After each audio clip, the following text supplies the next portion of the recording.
e de longe, não ousava nem levantar o rosto, os olhos ao céu, mas ao contrário, ele se esmurrava, ele batia no peito. O termo dizendo, no texto original, significa que ele repetia. Ele só dizia isso. A sua oração tinha só essa frase. Ó Deus, esmurrando, se propício a mim. Significa que ele ficou, possivelmente, algum tempo se esmurrando, com a sua face voltada para baixo, e gritando, ó Deus, se propício a mim. Você consegue ver o cenário? Você consegue ver esse quadro? Agora, irmãos, observe. Olha, eu vou dizer que essa cena, ser propício a mim, nós vimos todo mundo quer fazer uma coisa assim gigantesca. É se todo mundo, qualquer um, se ajoelhasse, como esse, esqueci o nome aí, não é o fariseu, é o outro que arrecadava os impostos. Nossa, disse para o pai, ser propício a mim.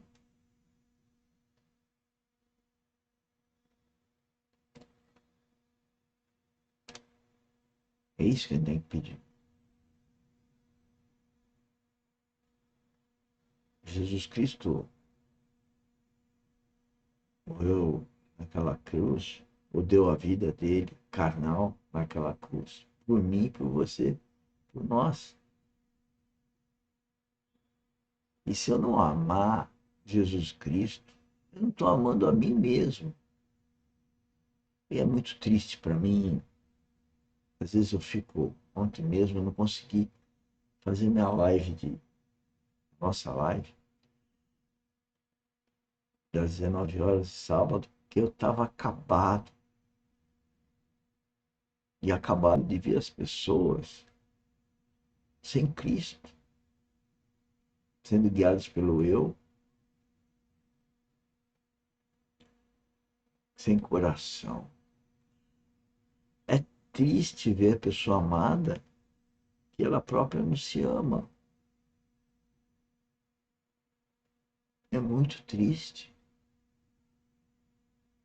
Ontem eu não aguentei.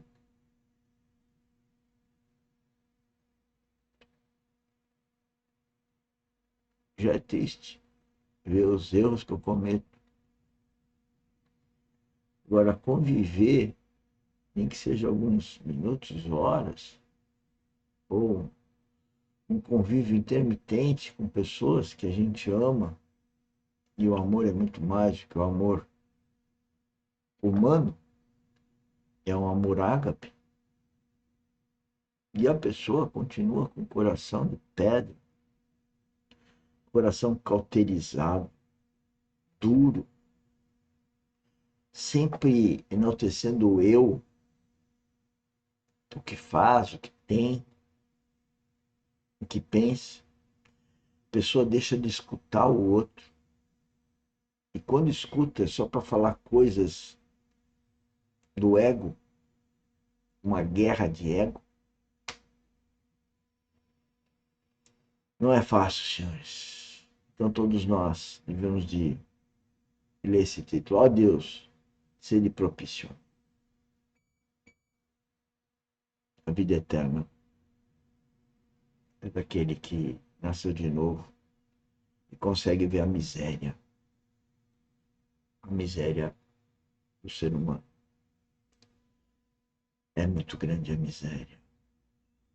E o próprio ser humano não se enxerga nessa miséria. Porque o mundo é de trevas. A pessoa não enxerga.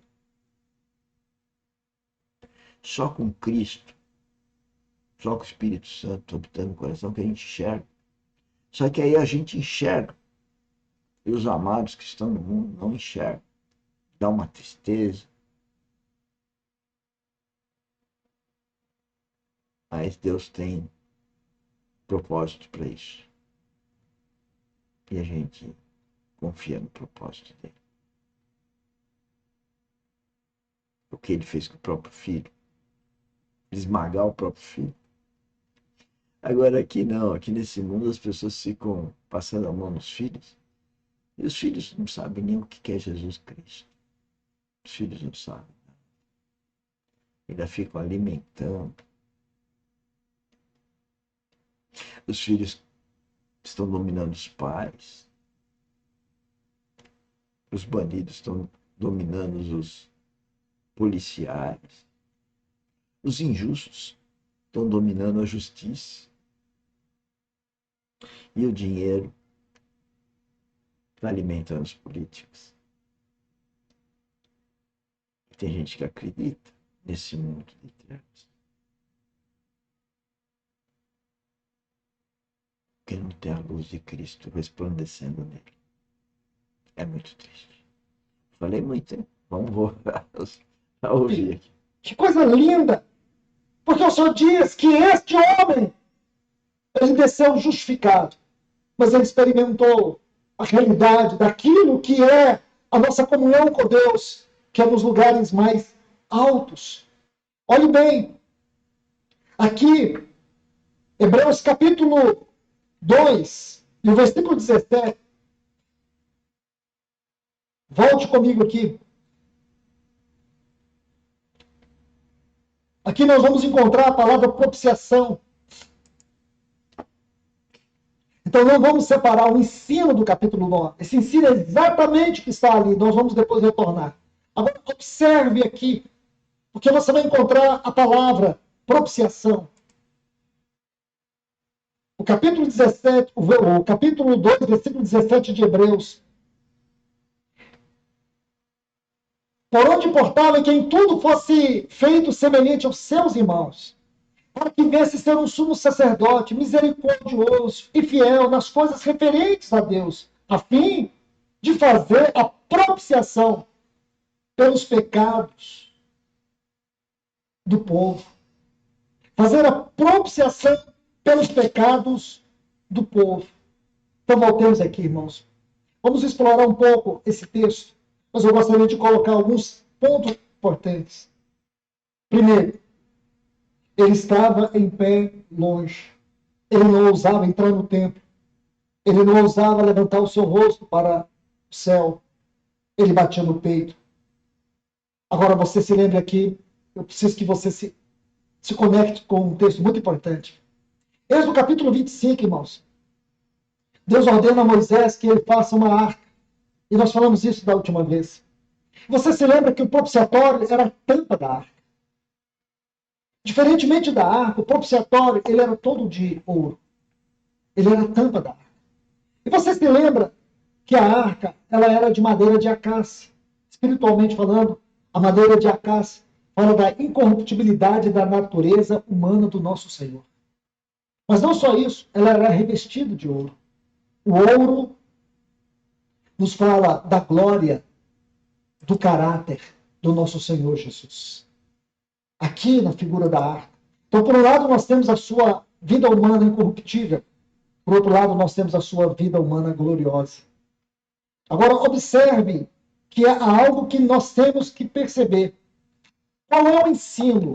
Qual é a doutrina sobre a arca? A doutrina, a aplicação dessa tipologia da arca é as insondáveis riquezas de Cristo Jesus. Então, doutrinariamente falando, biblicamente falando, o que significa a arca? As insondáveis riquezas de Cristo Jesus. Se você se lembra do texto que nós lemos ali em Hebreus capítulo 9, você vai ver que a arca ela se encontrava no lugar santíssimo. E lá em Hebreus capítulo 9, a partir do versículo 2, diz que dentro da arca tinha 3 elementos. Quais são esses elementos? Primeiro, a vara de Arão que floresceu. Isso está no capítulo 17 do livro de Números. Números, capítulo 17. Senhores, nós chegamos aqui no fim da nossa live, que nós vamos pelo tempo, e o tempo sempre passa um pouco. e já passou um pouco. Lembrar que nós tivemos aí um problema no começo, queda de energia, eu acabei atrasando um pouco. Mas eu queria dizer para vocês os nossos objetivos, antes de desconectar a live, e que é para vocês irem ver esse vídeo. Nós temos uma playlist que é a Mesa do Senhor, e lá estão os vídeos de domingo, né, agora. Também o original desse vídeo, que está na Mesa do Senhor também, e está lá na playlist do Luiz Fontes. Lembrar também do nosso workshop todo dia às 16 horas, para a gente poder ter um relacionamento, e pedir para vocês compartilharem o projeto. O projeto da academia é um projeto que poucos terão atração. E se você que está me ouvindo for veículo para essa atração, você está desobedecendo a Jesus Cristo. Porque Cristo falou: ide a todo mundo pregar o evangelho. Falar da vida dele, falar do reino dele. E mais do que falar, propiciar que esses viessem a adentrar ao reino dele, que é ter o espírito vivificado. Então é isso. O que eu estou fazendo, qualquer um dos senhores pode fazer, requer só ter um celular. Nós sempre procuramos aumentar, diversificar, mas eu conto com a sua ajuda de compartilhar. Sei de muitas pessoas que são politicamente corretas, até estão participando, mas elas não compartilham nem com seus próprios filhos, com o próprio cônjuge, ou com as pessoas próximas, amigos. Isso é o politicamente correto, né? Porque acha que é uma vergonha falar de Deus, porque levam para o lado da religião e acabam cerceando a obediência a Jesus Cristo. Tchau. Bom almoço domingo, uma boa semana. Muito obrigado.